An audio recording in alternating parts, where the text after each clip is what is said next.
আসসালামু আলাইকুম, আশা করি সবাই ভালো আছেন। তো আজ রান্না করব ঝটপট একটি এগ কারি। তো প্রথমে আমি একটি প্যান বসিয়ে দিয়েছি, দিয়ে দিয়েছিলাম কুকিং অয়েল এবং দিয়ে দিলাম অনেকগুলো পেঁয়াজ বাটা। পেঁয়াজ বাটাটা বেশি দিলে এর গ্রেভিটা অনেক ভালো হবে। এবার একে একে মশলা অ্যাড করে নিচ্ছি। তো দিয়ে দিচ্ছি হলুদ গুঁড়ো, মরিচ গুঁড়ো। আজকে আমি ঝাল ঝাল একেবারে লাল লাল এগ কারি তৈরি করব।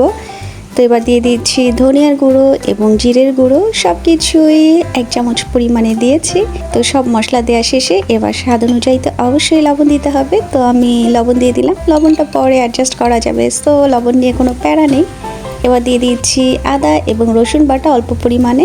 এবার এই মশলাগুলো বেশ ভালো মতো করে কষিয়ে নিচ্ছি। আর পেঁয়াজ বাটার সময় যেহেতু অনেক পানি দিতে হয়, এবং আমি বিশেষ করে পানি বেশি দিয়েছিলাম কারণ ব্লেন্ডারে ব্লেন্ড করেছি খুব তাড়াহুড়া করে। সো ওই পানিতেই কিন্তু এই মশলাটা বেশ ভালো মতো করে কষাতে হবে। আর মশলাটা কিন্তু একটু সময় নিয়ে কষাতে হবে। মজা করে খেতে হলে মশলা কিন্তু বেশি বেশি করে কষাতে হবে।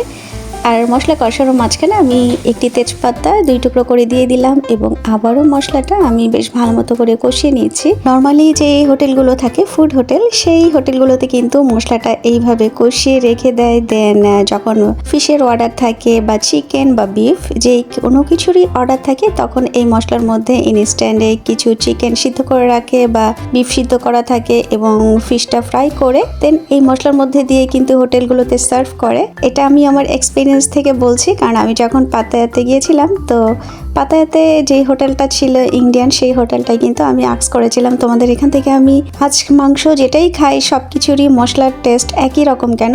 দেন ওরা আমাকে বললো যে আমরা মশলাটা আসলে এইভাবে প্রিপেয়ার করে রেখে দেই, দেন এইভাবে আমরা নেক্সট টাইম যখন মাছ মাংস বা চিকেন থেকে শুরু করে যে কোনো কিছুরই অর্ডার করা হয়, তখন আমরা এই মশলাটার মধ্যে দিয়ে আমরা সার্ভ করি।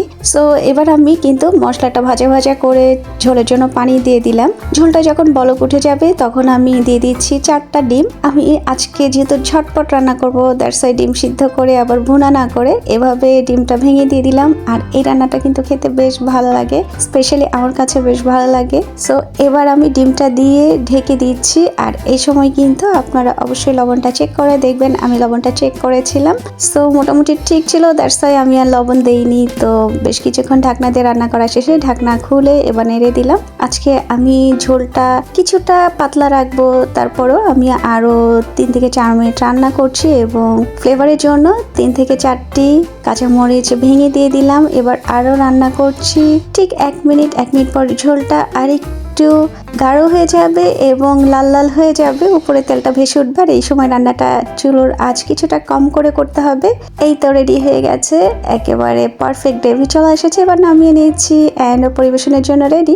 সো এই ছিল আজকের আমার ঝটপট এগ কারির একটি রেসিপি। হোপফুলি আপনাদের ভালো লেগেছে। আর এতক্ষণ কষ্ট করে আমার সঙ্গে থাকার জন্য ধন্যবাদ সবাইকে। ভালো থাকবেন সবাই, আল্লাহ হাফেজ।